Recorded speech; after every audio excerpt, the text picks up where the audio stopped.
It was a day marked as Good Friday globally, but signaled the start of a terrifying experience for Damilola, Chukwuemeka, and Blessing, all three kidnapped within the premises of the university staff quarters.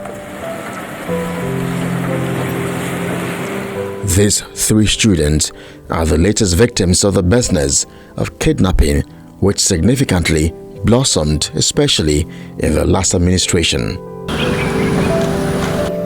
I can say physically I've tried to recover after, but my mind, my mental health, emotional health, I've not actually recovered from that. Being kept at hostage, that's without your free will, it's something very terrible. One day was looking like 3 days compressed into one. It wasn't like nights were horrible, mosquitoes, cold, and most times rain even like drip into where we are staying, and the rest of it we are like on water, so it was really, really horrible.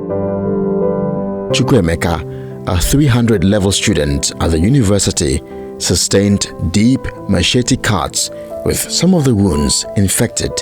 He had to undergo a major surgery and currently has an external fixator device holding his fractured bone.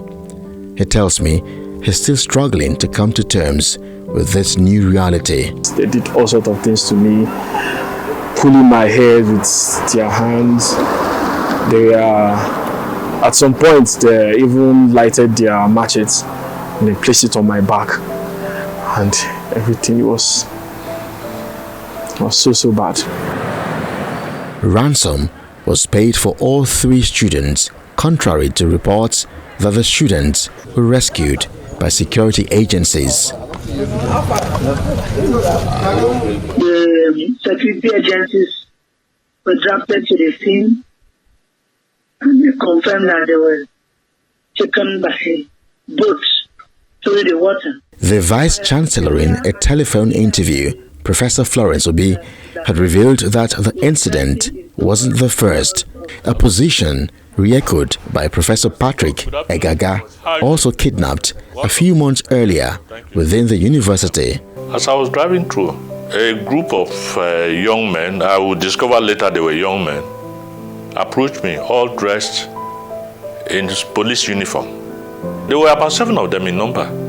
They were beating me, and I had several matches slaps.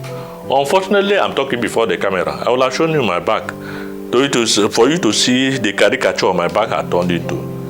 Some almost 6 months after my release, I know that I have not recovered.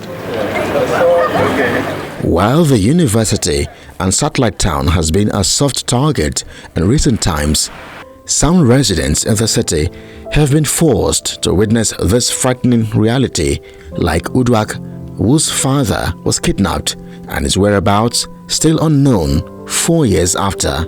I wish my father is still alive, and I really hope to see him again. I miss him deeply.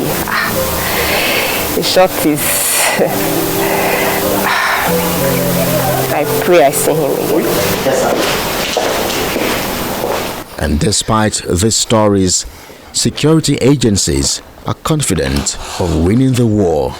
The police in the command, as well as with the assistance of other sister security agencies, we have mapped out strategies that have really been working for us.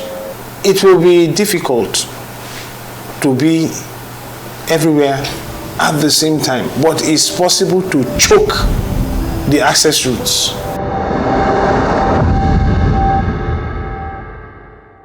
When the three students were whisked away by gunmen within the university premises, they were thrown into a standby boat that ferried them through one of the nearby creeks along the waterways. Nigeria has emerged as one of the world's kidnapping hotspots as the hostage business continues to blossom. Kelly Egiga, Channels Television News.